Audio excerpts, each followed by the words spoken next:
Оформя внимателно тестото на кръгла топка. Ето така. Здравейте, маниаци! Искате да се приготвите здравословен и в същото време много вкусен хляб? Тогава сте на вярното място. В следващите минути ще ви покажа как да се приготвите хляб от лимец с квас. Както може би повече от вас знаят, хлябът от лимец се понася много добре от хора, които иначе имат храносмилателни проблеми след употребата на хляб и пшенични продукти. Освен това, лимецът е богат и на витамините А, Б и Е, както и на микроелементите магнезий, цинк, манган и фосфор. Установено е също, че лимецът, който се отглежда на територията на България, притежава в пъти повече цинк, отколкото лимецът, който расте в други държави. Освен това, брашното от лимец притежава наситен вкус с лек лешников аромат. Но стига приказки. По-добре да започвам с вълнуващо приготвяне на този изключителен хляб. Важна съставна част от това тесто е приготвянето на каша. Чрез кашата мога да вкарам и да свържа повече вода в тестото, което в противен случай би било невъзможно. Тъй като лимецът поема по-малко вода в сравнение с пшеницата, независимо от по-високото си съдържание на протеин. Чрез кашата постигам по-голяма сочност на средата и по-голяма дълготрайност на крайния продукт. Ето как приготвям и самата каша. Претеглям 45 грама брашно, 215 грама вода и добавям 1-2 щипки сол. Поставям на котлона и започвам да разбърквам непрекъснато.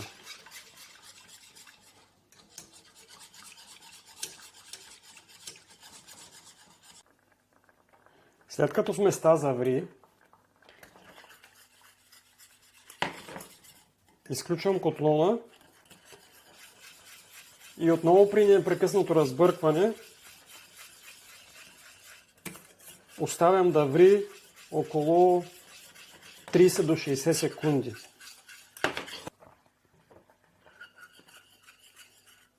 Ето консистенцията, която трябва да има готовата каша. След като сваля от котлона, прехвърлям кашата в един друг съд.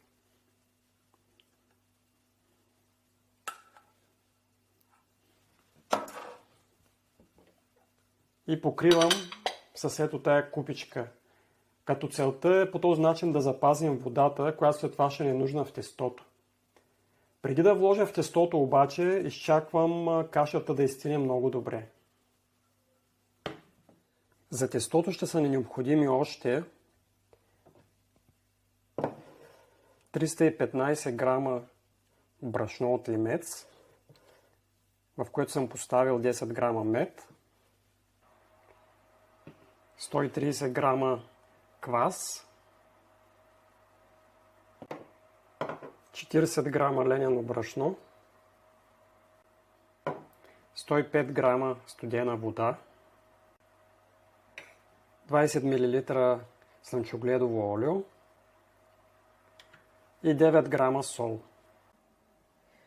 В купата на миксера добавям около 2/3 от водата,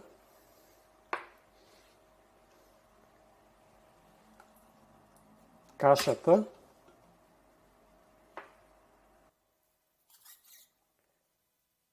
и кваса.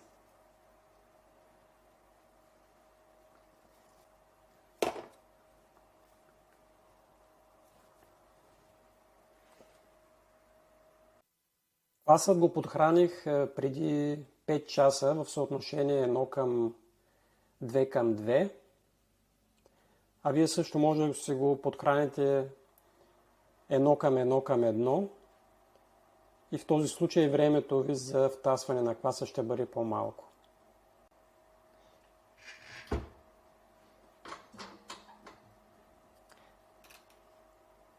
Първоначално на бавна скорост разбърквам тези 3 съставки.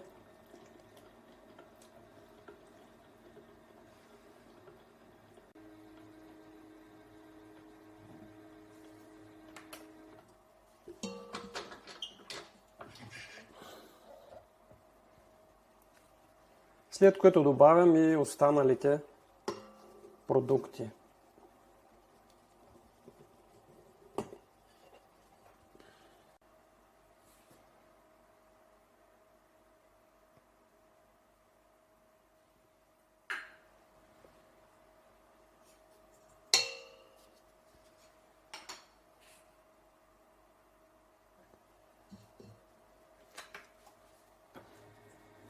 Смесвам всичко на бавна скорост, докато брашното вече не се вижда.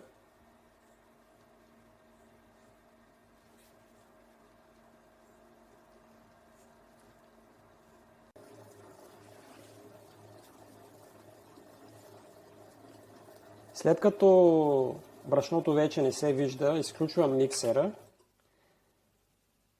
и оставям тестото за около 15 минути да почине. След 15 минути добавям и останалата 1/3 от водата и продължавам да меся на бавна скорост.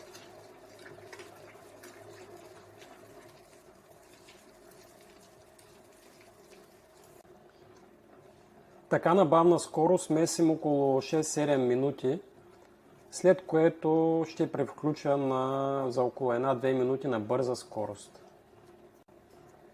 Това тесто няма да образува типичния за пшеничното тесто глутен. Също така има опасност и да бъде премесено и да се загуби стабилността на тестото. Така че при месенето винаги трябва да внимаваме. Въпреки че лимецът притежава повече протеин от пшеницата, той задържа по-трудно водата, също така и по-трудно се свързва с нея.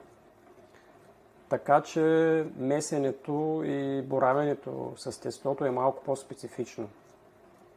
Същото качество на протеина имат и другите древни култури, като камут и спелта, например. Сега ще превключа за кратко и на бърза скорост.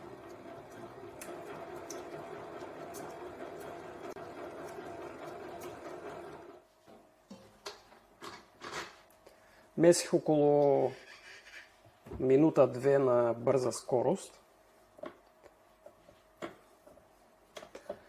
и прекратявам смесенето, за да не се премеси тестото, както споменах.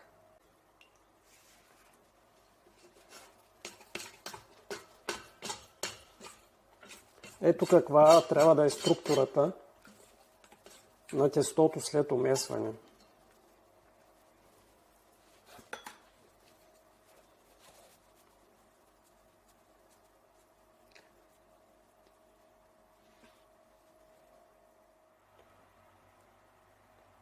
Температурата на готовото вече тесто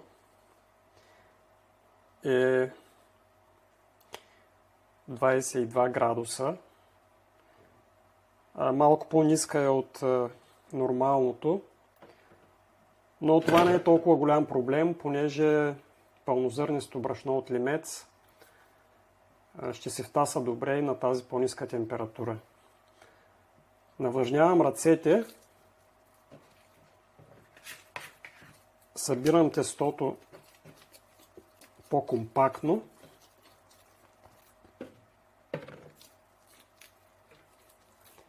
и го поставям в тази намаслена кутия за втасване. След близо 3 часа ферментация тестото е готово да бъде оформено. Това тесто, както и тестото от пълнозърнеста пшеница, нямат нужда от прекалено много втасване поради високата ензимна активност. Между другото, това видео за пълнозърнестия пшеничен хляб ще ви излезе в горния десен ъгъл. Увеличението на обема е около 40-50%. Сега ще изсипя тестото на плота и ще го оформя.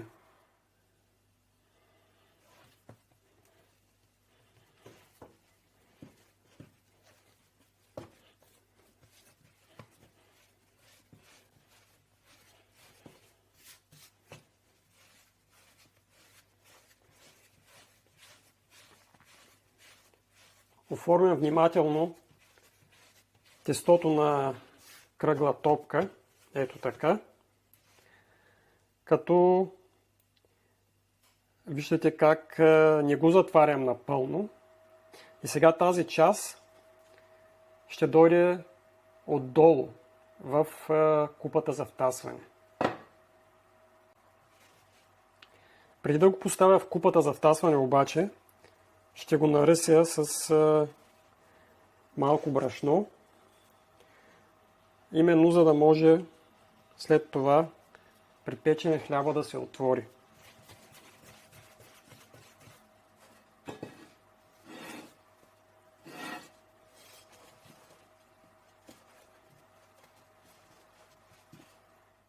Формата за втасване, която използвам при този хляб, дори не е банетон, а ето такава фруктиера, покрита с ето този плик. Долната страна има размери, диаметър около 14 см, а височината е около 9 см. Горният диаметър е 20 см.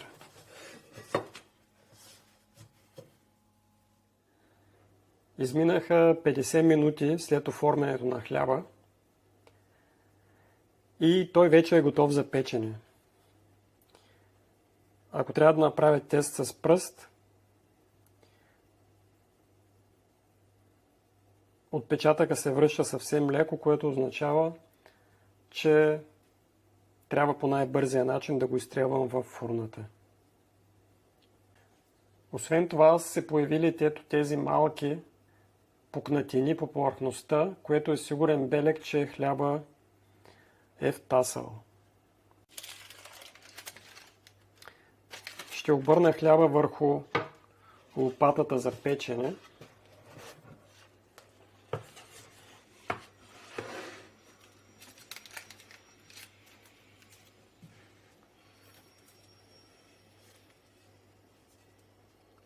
И с нейна помощ ще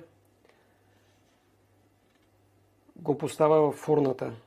Ето за това, за което говорихме по-рано. Този шеф сега при печенето би трябвало да се отвори. Докато чакам да заври водата за парата, ще направя една рекапитулация на втасването. След умесване близо 3 часа първоначално втасване, след това оформяне и още 50 минути финално втасване. Ако температурите на въздуха в стаята са по-ниски или тестото е по-студено, тези времена могат съответно да бъдат удължени. И обратното, ако времето е по-топло, времената се скъсяват.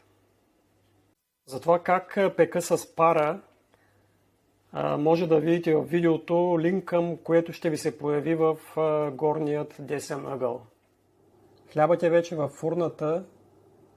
Първите 15 до 20 минути ще пека на 250 градуса с долен реалтан, след което ще изпусна парата и ще продължа печенето още около 20 минути като намаля градусите на 210 и включа и горния реалтан. Вуаля! Хлябът е готов.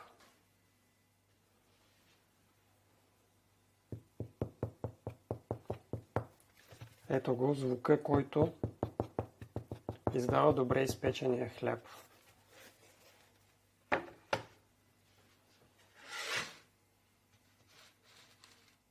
Както всеки път, и сега идва най-вълнуващият момент.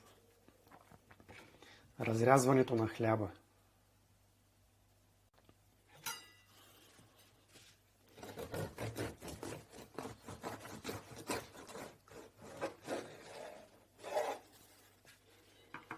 И така, 3, 2, 1. О, невероятно! Уникална среда за 100% пълнозърнен хляб от Лимец. Ако видеото ви е харесало, ударете един лайк, абонирайте се за канала и разбира се, до следващия път. Чао, чао!